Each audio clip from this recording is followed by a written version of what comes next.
Buenas tardes, colegas. Vamos a continuar con lo que es el entrenamiento óptimo a partir de la distribución de la intensidad por zonas. Ya habíamos visto las características del sistema soviético, como aquella época en la cual tenía muy excelentes resultados, las intensidades estaban distribuidas muy proporcionalmente por zonas y la búsqueda de alcanzar altos volúmenes de la carga. En Cuba también se aplicó el sistema. El sistema, reitero, ya desde la época del 1973, con la llegada de Eugenio Rising, el entrenamiento sufrió cambios sustanciales. Estos cambios también se manifestaron en la distribución de las zonas de intensidad. Estudios que realizamos sobre cómo fue esta etapa a partir de la recopilación de datos, debo recordar que estos datos eran procesados, primero recolectados, después procesados en el centro de computación muy desarrollado para la época que tenía el organismo central de deporte en Cuba, el INTER.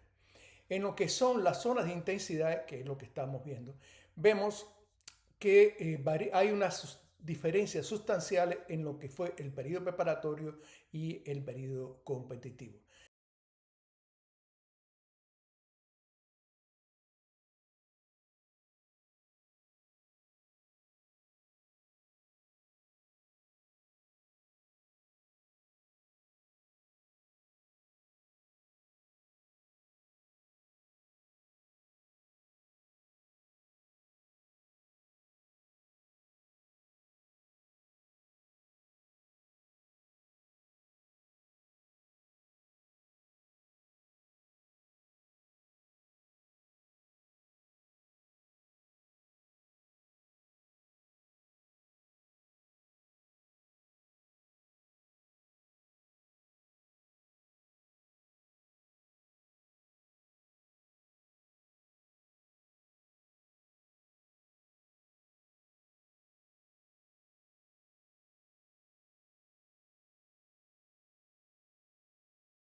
En la gráfica vemos las diferencias que tenía la distribución por zonas de intensidad en el mesociclo, entre el mesociclo preparatorio y el mesociclo competitivo.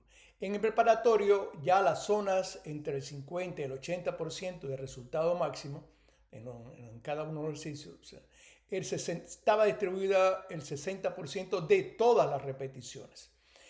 Y en el competitivo, ya del 61 zonas, 61% al 89%, estaba el 70%. O sea que vemos que hay diferencias sustanciales en lo que es la distribución por zonas.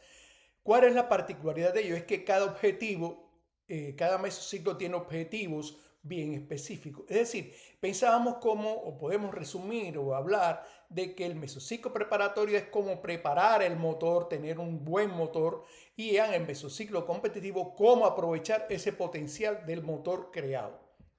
De ahí que los porcientos de la intensidad en las zonas superiores, por cuanto hay que exigir más lo que es la aplicación de ese desarrollo de ese motor en lo que es los resultados de los ejercicios competitivos. En la primera etapa se busca más lo que es el desarrollo de la fuerza y los potenciales que hacen posible que en etapas superiores, dada la adaptación, dada el perfeccionamiento de la técnica, se trasladen hacia las fases fundamentales del ejercicio competitivo.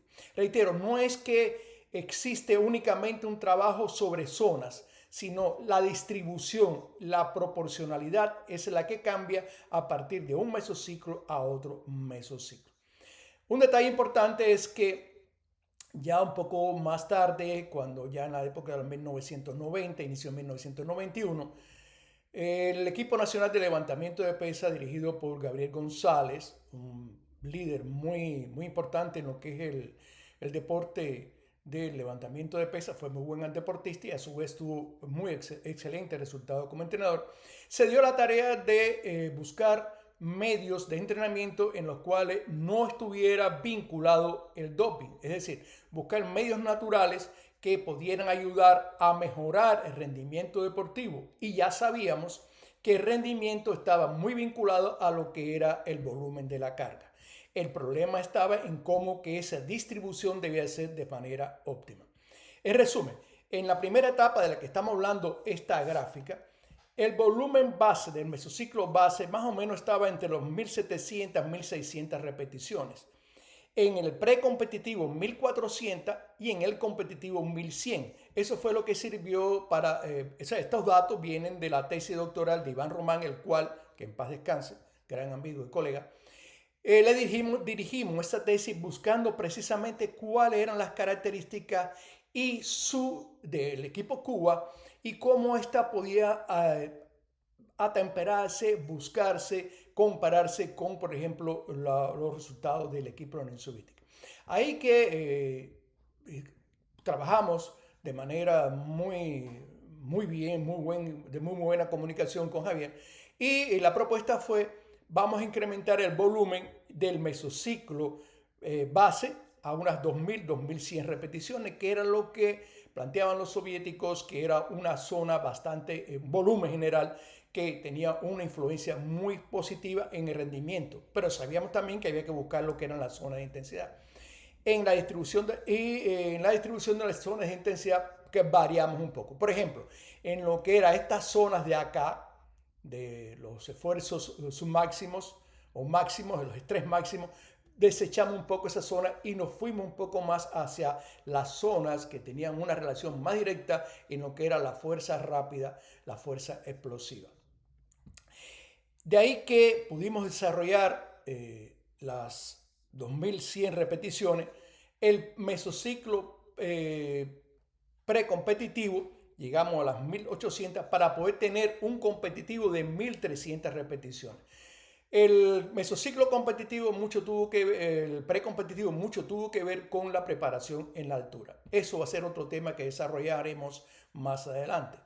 Por cuanto consideramos que ya sabíamos categóricamente que la altura es un medio la altura bien aprovechada es un medio muy importante para el desarrollo de la fuerza. Hay datos bien objetivos sobre esto. Y los resultados fueron muy positivos en los Juegos Centroamericanos de Ponce, donde el equipo tuvo, de las 30 medallas posibles, tuvo 29, perdió un oro nada más, fue una plata. Pero lo más importante fue que el equipo, la delegación de levantamiento de pesas, el equipo de levantamiento de pesas estableció récords mundiales en ese evento. Es decir, dos deportistas, en este caso fueron William Vargas y Pablo Lara, entre ambos establecieron 3 récords mundiales. Fue una gran sensación, se comprobó la efectividad de una distribución incrementando el volumen de la carga, pero a partir de medios que no eran únicamente el doping. Ya esa teoría, recuerdo que se hablaba ya de la Unión Soviética, donde un grupo de científicos en el deporte criticaban el facilismo del uso del doping. Con esto podemos decir que es posible alcanzar altos resultados, pero no únicamente con el incremento del volumen de la carga, eso es básico, pero es determinante la distribución de las repeticiones por zona de intensidad. Muchas gracias.